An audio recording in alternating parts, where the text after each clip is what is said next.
And we're going to finish off today going into the portal tracker, the portal updates. I feel like we need like a sound effect over here for the portal tracker update, especially when it comes to D2 football. That's what we're focusing on today. And I think the first guy that it makes sense, we talked about him on the show for a while. We actually had him on the show way back when. Sheen Butler-Lawson, the running back from Minnesota State Mankato. He was a Harlan Hill finalist, AFCA first-team All-American, AP first-team All-American, D2.com, D2CCA. Basically consensus All-American Sheen was over for the Mavericks. He was also first-team All-Conference, of course. This dude did it all for Mankato. When I say Harlan Hill finalist, at least in my book, I don't vote on the award, right? I'm not privileged enough to have that power, but at least in my book, this dude, for 3/4 of the season, I think had a very great argumentative case for the Harlan Hill Award coming out of Minnesota State, especially for a running back. He was really doing it all for that squad. He's a back that is very multifaceted. I think he's a great example of an all-purpose, all-down type of back. Can do it in between the tackles, can get outside, is shifty in space. Just gifted in a lot of different aspects. Seeing him play on film and watching his tape, seeing what he's able to do is nothing short of impressive. And you look at this last year in 12 games, a little over 200 attempts. The dude had about 1,500 yards, averaging 6.6 a touch, 15 touchdowns, and he's averaging over 120 a game. Like, this guy was getting it done, and we talked about the NSIC, the strength of that conference earlier in the episode, and Sheen is a guy that it just makes sense. For him on paper, I'd have him not quite in the same category, but very similar to a guy like Jay Harris, though I think their playing styles are quite a bit different. Jay Harris, the guy coming out of Northwest Missouri State, who is now up at Oregon, so obviously quite a different jump than Indiana State in its own regard, but those two guys, like, guys who just have the skill sets to play at the Division I level. And so shout out to Sheen. We appreciated having him on the show way back, and really excited to follow him along on his journey over there with the Sycamores, right? The Sycamores over there at Indiana State.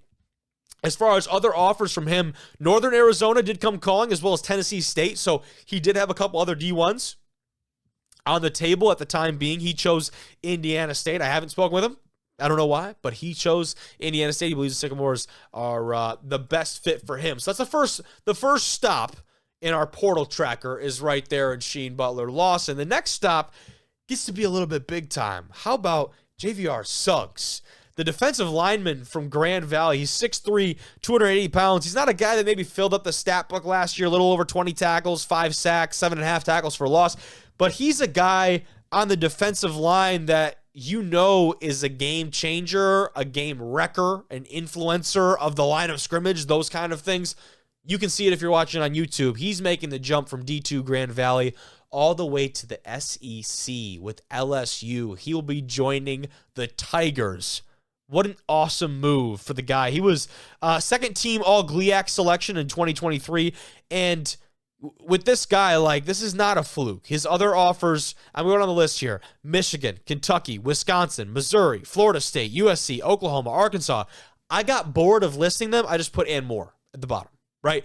This is not a fluke. The dude doesn't have some random connection to LSU. This is a dude that certainly has earned his way on there, and these college coaches see something in him that they really like, and they're willing to offer a spot on their squad. And I guess while we're talking about LSU and the move up there, how about the pictures from the official visit? It's something, as someone who works in the creative from the college football and college athletics landscape, I love looking at the official visit pictures. I'm sure you guys do as well.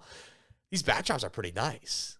That one's my favorite right there. You got the state of Louisiana, the outline behind it with the neon lights, and then this one, like the old ballpark seats. That's glorious with the old school LSU Tiger behind them. Yeah, whoever's doing LSU creative, they ought to give you a pump in your paycheck, man. Like, that's pretty sweet. But, kind of a personal anecdote here. I had the chance to play against JVR when he was in high school, and I went to Lake Orion, was to Clarkston, rival squads, and I was playing fullback, running back at the time. Dude's playing defensive end. He's a year older than myself. And when I tell you, first of all, the dude didn't move the way he does now. Like, he still had very much a D1 frame in high school. You could tell that this dude was going to go play high-level college football somewhere. He did not move the way he does now. He's done a lot in terms of his development from his junior, senior year of high school to where he's at now, 4 years or so into college and into that landscape. So shout out to himself and also to Grand Valley for getting to that point. But, when I tell you, like, This is just a dude that, it doesn't mean everything, but he passes the eye test, man. He passes the eye test. You watch the guy on tape, he just looks the part and he makes the plays. And that's where I keep going back to, because unlike some of these other guys we talk about that have these All-American selections and these other deals, he might have not had the statistical production, but he's a guy in that line of scrimmage that I think anyone who played for, with, or against him would all agree that this is a dude that has so much influence on that line of scrimmage. And just still, even being 3-4 years into this thing, he's got a lot of raw talent that I think a lot of these schools appreciate. So I know I appreciated playing him. I loved just knocking heads with this dude. And he was a tough SOB, tough son of a bitch to go against, but I appreciated it. He made me better, and I hope that he would say the same thing. But excited for him and excited to see that jump. And there was some rhetoric and some conversation on Twitter, if you go back talking about him. And, I followed him, I was trying to send him a message, but one of the Associated Athletic Directors from Grand Valley had promoted that tweet about JVR and some of their guys at Grand Valley, because they've had quite a few go on to the larger Division I levels, and basically using it as a recruiting tool of saying, hey, you can come to Grand Valley, we're going to get you at a higher program. I know there were a couple of guys, former alum, that saw these tweets and the messaging and kind of the point they were trying to get across and said, should we really be promoting this? Like, should this be operated and approached and promoted as a feeder program where you come here and we develop you for somebody else? And I personally, from being on both sides of this thing, I played college football, I've been around it, obviously I haven't coached it, but just being around in this capacity, I can see both. Excuse me, the allergies are just killing me right now. I can see both avenues here and both lines of thought. I don't think either are incorrect, right? For a school like Grand Valley, I think for a kid transferring out and especially moving up to a Power 4, not only a Power 4, to the SEC, right? You very well could and should spin that into a positive for your program. Because if in this day and age you aren't doing that, you need to have other tools to bring in the allure of the transfer portal and get these guys to come to your school to be able to compete at a high level. And this is probably one of the best tools for guys who are probably former Division I athletes, maybe making a jump down to D2 to play at Grand Valley and other schools like that. I totally understand promoting this and trying to flip the script on that, if you will. From the former player's perspective, I absolutely understand. Like, what are the things that make us so proud to be a Laker? What are the things that make us so proud to be a Grand Valley guy?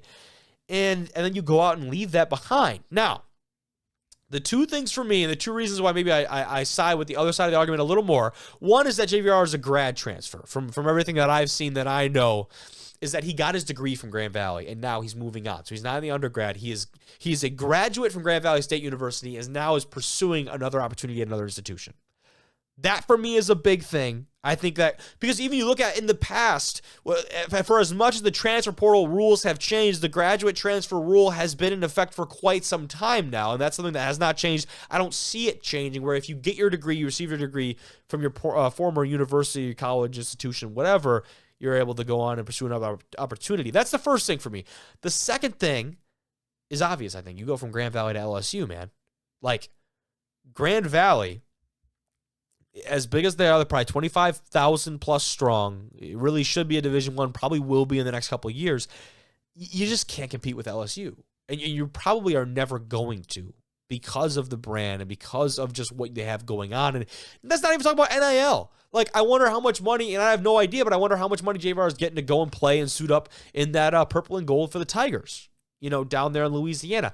That's something Grand Valley cannot match. And as much as friendships and culture and winning history and tradition and those kind of things matter, if you get thrown a bag, you get thrown a bag. And so for me, I'm like, I get it. I get understanding, like, you don't want to do that. But if you're Grand Valley, I think it's the right thing to do. Spin this as a positive, as, hey, we prepared our guy. He played some great football for us. He got his degree at this institution, and now he's moving on and going on to bigger and better. But that's my spiel on that.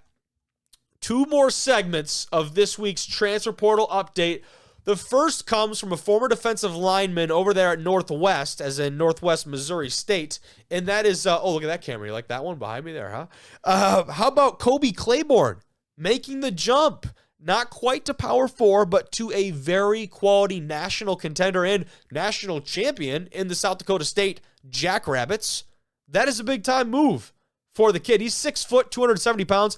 Once again, a grad transfer. He came in during COVID. He redshirted, played 2 years of good ball for the Bearcats over there in Northwest Missouri. He was a second team all MIAA selection this past fall.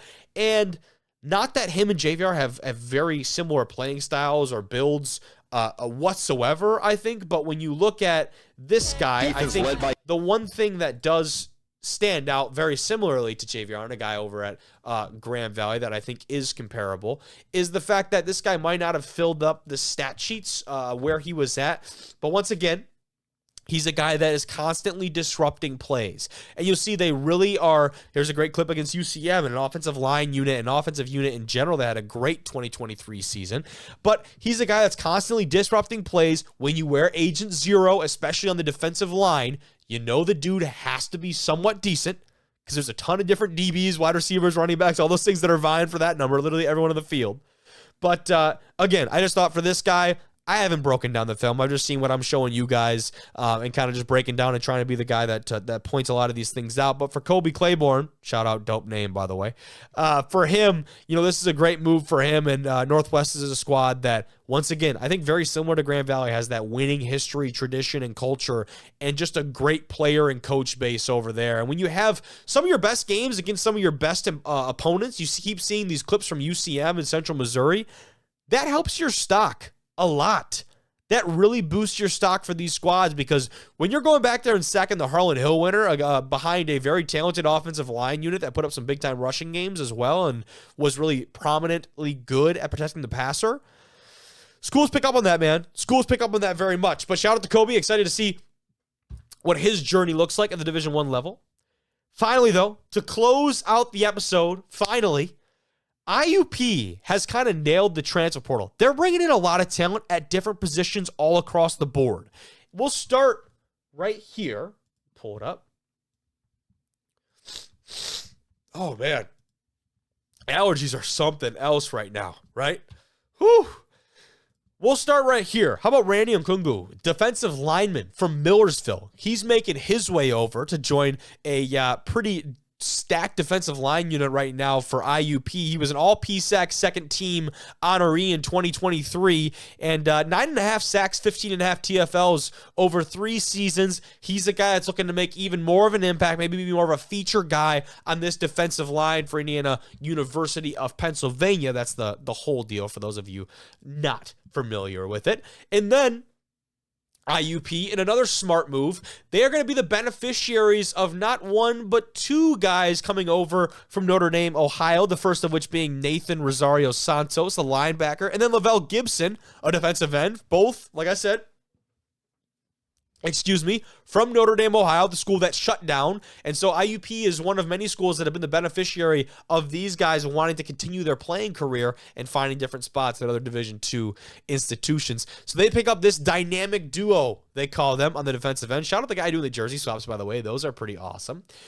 Finally, though, and I think maybe the most influential and important transfer for this IUP squad is on the outside at wide receiver. That is Keenan Brown, and you might be asking me why that is most important and why that's such a big deal. And I'll tell you right now, look at the dude throwing him the football in this clip at his former institution, the Mavericks from Colorado Mesa. Yes, you're correct. That's Karst Hunter, the current quarterback at IUP. Him and Keenan Brown connected for over 500 yards and 5 touchdowns in 2022. That was only in 8 games. Right? You're talking about a guy that has had really great success on the outside, has a great rapport, I'm assuming has a great relationship off the field with Karst, who we've had on the show in the past. Really enjoyed having Karst on here.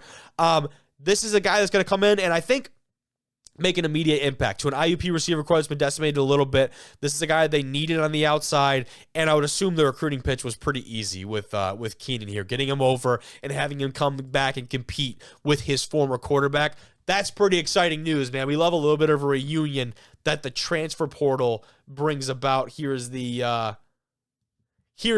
shot from Karst himself when the news was officially broken.